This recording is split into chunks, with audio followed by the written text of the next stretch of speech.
Hello everyone, আসসালামু আলাইকুম। কেমন আছেন সবাই? আই হোপ সবাই অনেক বেশি ভালো আছেন। আলহামদুলিল্লাহ আমিও আমার পরিবার পরিজন নিয়ে ভালো আছি। এই তো প্রতিদিনের মতো আবার একটি নতুন ব্লগ নিয়ে আসলাম আপনাদের মাঝে। আশা করি আজকের ব্লগটি আপনাদের অনেক বেশি ভালো লাগবে। তো সকালবেলা ঘুম থেকে উঠেই কিন্তু কিচেনে চলে এসেছি। তো আজকে সকালে নাস্তায় নুডলস রান্না করব। তো কিচেনটা কিন্তু প্রতিদিন রাতের বেলায় কিন্তু ঘুমানোর আগে সব কিছু পরিষ্কার করে রাখি। তারপরেও কেন জানি সকালবেলা ঘুম থেকে উঠেই দেখি কিচেনটা অনেকটা বেশি তেলাপোকা মনে হয়, একটু হালকা টাইপের আর কি নোংরা করে রাখে। তো যার কারণে এখন একটু কিচেনটা আগে মুছে নিয়েছি আর কি। তো আর এখানে নুডলস রান্না করার জন্য নুডলস সিদ্ধ করে নিয়েছি। আর এখানে টমেটো, কাঁচামরিচ, পেঁয়াজ, ধনেপাতা সব কিছু কিন্তু কেটে নিয়েছি। তো সেইগুলো দিয়ে একটু ভেজে তারপর আর কি এখানে নুডলসটা রান্না করে নেব। তো ভিডিওর এই পর্যায়ে এসে যে সকল প্রিয় আপুরা আমার ভিডিওটি দেখছেন, প্লিজ ভিডিওটিতে একটি লাইক দিয়ে অবশ্যই কন্টিনিউ করবেন। আর যারা অলরেডি এই কাজটি করে দিয়েছেন তাদেরকে জানাই অসংখ্য ধন্যবাদ। আর যারা আজকে আমার চ্যানেলে নতুন জয়েন হয়েছেন বা যে সকল আপুরা বেশ কিছুদিন ধরে আমার চ্যানেলে জয়েন আছেন, যদি আমি কারো চ্যানেলে না গিয়ে থাকি তাহলে অবশ্যই আমাকে একটু সময় দেবেন। আমি কিন্তু সময় সুযোগ করে আপনাদের চ্যানেলে চলে যাব। আর পাশে থাকা বেল বাটনের অল অপশনটি প্রেস করে দেবেন, যাতে করে আমি কোনো নতুন ভিডিও ছাড়ার সাথে সাথে আপনাদের কাছে নোটিফিকেশন চলে যায়। আপনারা আপনাদের সময় সুযোগ করে যেন দেখে নিতে পারেন। আর প্রতিনিয়ত আমার কিছু মিষ্টি মিষ্টি আপুরা আছে যারা আমার ভিডিওগুলো খুব সুন্দরভাবে নিখুঁতভাবে দেখে এবং সুন্দর সুন্দর কমেন্টস করে। সে সকল আপুদের জন্য রইল অন্তরস্থল থেকে অনেক অনেক দোয়া ও ভালোবাসা।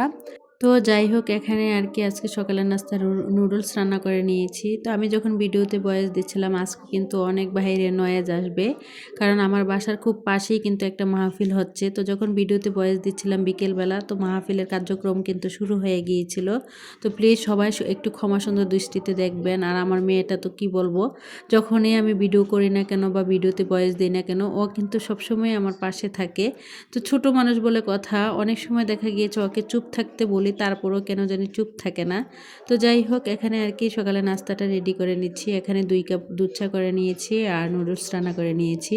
আর এখানে কিছুটা টিউলিপ ফুল দিয়ে আর কি একটু সুন্দর করে সাজিয়ে নিলাম। আমার কাছে কেন জানি যে কোনো জিনিসই সুন্দরভাবে পরিবেশন করলে আমার কাছে মনে হয় দেখতে যতটা না ভালো লাগে, খেতেও কিন্তু তার চেয়েও বেশি ভালো লাগে। তো যাই হোক, এখানে অফ ক্যামেরাতেই নাস্তাটা খেয়ে নেব, তারপরে সোজা চলে যাব মার্কেটে, কারণ আজকে আমার নিজের জন্য কিছু কেনাকাটা করব। তো ভিডিও টাইটেল এবং থাম্বনেল দেখে হয়তো বুঝতে পেরেছেন, মধ্যবিত্ত পরিবারে সংসার খরচ থেকে টাকা বাঁচিয়ে নিজের জন্য কিভাবে কেনাকাটা করবেন সেটাই আর কি আজকে আপনাদের মাঝে শেয়ার করব। তো আমি কিন্তু অলরেডি আজকে আমার জন্য কিছু কেনাকাটা করার জন্যই কিন্তু মার্কেটে চলে এসেছি। তো বেশ হয়তো 2 দিন আগের একটা ভিডিওতে দেখতে পেয়েছেন, এই মাসে কিন্তু সংসার খরচ বাঁচিয়ে কিন্তু আমি কিছুটা টাকা জমা করেছিলাম, প্রায় 1400 টাকার মতো। তো আমার কিন্তু সামনে একটা বিয়ের পার্টি আছে, আমার ভাগ্নির বিয়ে আর কি। তো তার জন্য ভাবলাম যে বিয়েতে যেহেতু যাব, একটা ড্রেস কিনে নেই। তো তার জন্য আর কি সেই কথা মাথায় রেখে কিন্তু প্রয়োজন অনুযায়ী আর কি এখানে 2টা ড্রেস নিয়ে এসেছি।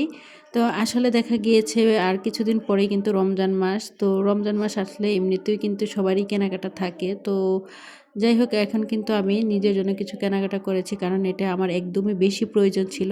তো মধ্যবিত্ত ফ্যামিলিতে আমরা যারা বসবাস করি তারা চাইলেও কিন্তু একসাথে সব কিছু করতে পারি না, বা চাইলেও কিন্তু সাথে সাথে কোনো কিছু করতে পারি না। কোনো কিছু করার জন্য অবশ্যই নিজেদেরকে কষ্ট, ধৈর্য এবং কি সময় নিতে হয়। আবার অনেক কিছু কিন্তু দেখা গিয়েছে বিসর্জন দিয়েই কিন্তু নিজের জন্য অনেক কিছু কেনাকাটা করতে গেলে বা সংসারের মানুষদের জন্য কেনাকাটা করতে গেলে অনেক কিছু কিন্তু বিসর্জনও দিতে হয়।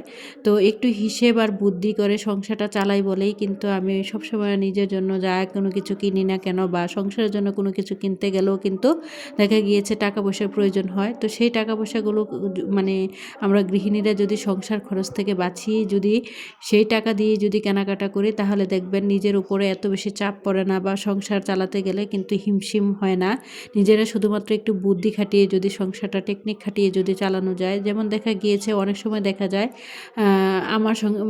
আমার সংসারে আর কি, বা অনেক দিন দেখা গিয়েছে যে বাজার থাকে না। তো সেখানে বুদ্ধি করে আমি মনে করি কি মধ্যবিত্ত পরিবারের গৃহিণীরা যদি একটু বুদ্ধি খাটিয়ে সংসারটা চালান, যেমন দেখা গিয়েছে আজকে বাসায় কোনো বাজার নেই, তো অনেকের হাজব্যান্ড আছে বাজার করার জন্য কিন্তু টাকা দিয়ে যায়। তো আপনি যদি ওই টাকাটা যদি বাজার না করে যদি ওই দিন যদি একটু বুদ্ধি খাটিয়ে, দেখা গিয়েছে বাসায় সবার বাসায় কিন্তু সবসময় আলু, ডাল আর ডিম কিন্তু সবার বাসায় থাকে। তো ওই দিন যদি দেখা গিয়েছে আপনি একটু ডিম বোনা করে নেন বা দেখা গিয়েছে ডাল রান্না করেন বা আলু ভর্তা করে নেন, এতে করে কিন্তু আপনার হাজব্যান্ড যে আপনাকে যেই টাকাটা দিয়েছে সংসারের বাজার করার জন্য, তো ওই বাজারটা না করে কিন্তু আপনি চাইলে এই টাকাটা জমাতে পারেন। আর সেই টাকাটা দিয়েই কিন্তু আপনি চাইলে আপনার প্রয়োজনীয় জিনিসপত্রগুলো বা সংসারের জন্য প্রয়োজনীয় কেনাকাটা থেকে শুরু করে বা নিজের জন্য কিছু প্রয়োজনীয় কোনো কিছু সব কিছুই কিন্তু কিনতে পারেন। তো আমি সবসময় বুদ্ধি খাটিয়ে কিন্তু অনেক সময় করি কি, প্রতি সপ্তাহে কিন্তু দেখা গিয়েছে 1 থেকে 2 দিন আমার বাসায় কিন্তু ডাল, ডিম বা আলু ভর্তা এগুলো থাকেই। তো আমি অনেক সময় দেখা গিয়েছে মানে কোনো রকমের সবজি বাজার থাকে না, তো আমি ওই দিন কি করি, বুদ্ধি করে সবজি বাজার না থাকলে ডাল, তারপরে ডিম বা আলু ভর্তা দিয়ে আর কি চালিয়ে দিই। তো সবজি বাজারের জন্য যেই টাকাটা চলে যেত সেই টাকাটা আর আমার কিন্তু লাগে না, সেই টাকাটা কিন্তু আমার চাইলে আমি সেই টাকাটা মানে রাখতে পারি। তো সেই টাকাটা দিয়েই কিন্তু আমি প্রতি মাসে সংসার খরচ থেকে একটু একটু করে টাকা বাঁচিয়ে কিন্তু নিজের জন্য বা সংসারের জন্য যা কিছু কেনাকাটা করি না কেন ওইভাবেই কিন্তু কেনাকাটা করি। তো এই মাসেও কিন্তু দেখা গিয়েছে আমার কিন্তু 1400 টাকা সেভিং হয়েছিল পুরো মাস সংসার চালানোর পর। তো ভাবলাম যে যেহেতু আমার সামনে একটা বিয়ের পার্টি আছে, তো নিজের জন্য কিছু কেনাকাটা করি। আর বিয়ে বলে কথা, বিয়েতে তো যে মানে যেভাবে মন চায় সেভাবে আর চলে যেতে পারি না। সব দিক বিবেক বিবেচনা করেই কিন্তু আমাদেরকে মানে সব কিছু করতে হয়। তো সব দিক চিন্তা করেই কিন্তু আমি এই মাসে আমার নিজের জন্য আর কি কিছু কেনাকাটা করলাম। তো যারা আসলে আমরা মধ্যবিত্ত পরিবারে বসবাস করি তাদের কিন্তু অনেক কষ্টের বিনিময়ে কিন্তু অনেক কিছু করতে হয়। চাইলেই কিন্তু আসলে নিজের শখ আহ্লাদগুলো আসলে পূরণ করতে পারি না। কারণ একটা মধ্যবিত্ত পরিবারে বসবাসকারী গৃহিণী বলতে পারবে তার ছোট্ট ছোট্ট ইচ্ছেগুলো পূরণ করতে গেলে বা সংসারের জন্য কোনো কিছু কেনাকাটা করতে গেলে যে কত কিছু বিসর্জন দিতে হয় বা ত্যাগ করতে হয়। তো আমিও কিন্তু সব সময় আমার নিজের অনেক কিছু মানে নিজের জন্য কোনো কিছুই কেনাকাটা করি না, বেশিরভাগ সময় কিন্তু সংসারের জন্যই কেনাকাটা করি। দেখা গিয়েছে যখন আর পারি না, কোথাও অনেক বড় অনুষ্ঠান থাকে যে যেখানে যেতেই হবে, না গেলে কিন্তু নিজের মান সম্মান বাঁচবে না, তো সব দিক বিবেক বিবেচনা করেই কিন্তু তারপরে নিজের জন্য অনেক কিছু কেনাকাটা করি আর কি। তো আমি যখনই কাজ করি তো তখন আর কি আমার মেয়েটা আমার আশেপাশে অনেক ঘোরাফেরা করছিল, ছোট মানুষ বলে কথা, তাকে কিন্তু আমি টিভি লাগিয়ে দেই, তারপরও সে কিন্তু টিভি দেখতে চায় না। সে কেন জানি না সবসময় আমি যেখানেই থাকি না কেন, আমি যদি কিচেনে রান্না করতে যাই ও কিন্তু কিচেনও কিন্তু রান্নার কাজে মানে রান্না করতে গেলে অনেকটা বেশি বিরক্ত করে। কি করব, মানে কোনোভাবেই তাকে বুঝিয়ে শুনিয়ে রাখতে পারি না যে যাও মা তুমি একটু টিভি দেখো, আম্মু এখানে ভিডিও করছি। তো প্রায় সময় আপনারা আমার ভিডিওতে দেখবেন আমি যখনই ভিডিও করি ও কিন্তু পেছন দিক দিয়ে ভিডিওর মধ্যে আসবেই। তো প্লিজ সবাই একটু ক্ষমা সুন্দর দৃষ্টিতে আমার মেয়ের এই জিনিসটা নেবেন।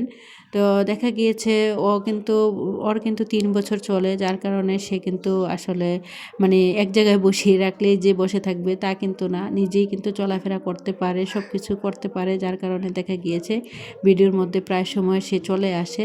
তো যাই হোক, আমি মনে করি যে প্রতিটা মধ্যবিত্ত ফ্যামিলিতে যারা বসবাস করেন প্রতিটা গৃহিণীরই প্রতি মাসে সংসার খরচ থেকে একটু একটু করে টাকা বাঁচিয়ে রাখা উচিত। কারণ কখন কার কোন সময় কি হয় কেউ বলতে পারে না।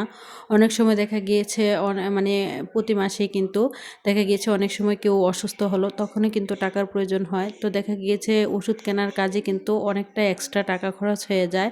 তো আপনি যদি প্রতি মাসে সংসার খরচ একটু একটু করে বাঁচিয়ে রাখেন, সেখান থেকে সেই টাকাটা দিয়েই কিন্তু চাইলে চিকিৎসা করাতে পারেন। আবার দেখা গিয়েছে যে কোথাও একটা দাওয়াত অনুষ্ঠান পড়লো, তো সেখানেও কিন্তু যেতে হবে। দেখা গিয়েছে প্রতি মাসে তো আর আমাদের মধ্যে মানে দাওয়াত পড়ে না, মাঝে মধ্যে পড়ে। তো আপনি যদি সংসার খরচ থেকে একটু একটু করে টাকা বাঁচিয়ে সে টাকাগুলো জমিয়ে রাখেন, তাহলে যখন আপনার কোথাও কোনো অনুষ্ঠানে দাওয়াত পড়ে বা যে কোনো জায়গায় যেতে হবে বা কোথাও যেতে হবে, তখন কিন্তু ওই টাকাগুলো কিন্তু আপনার ওই সময় অনেকটা বেশি কাজে লাগে। তো আমি মনে করি কি প্রতিটা গৃহিণীরই উচিত সংসার খরচ থেকে একটু একটু করে টাকা বাঁচিয়ে রাখা।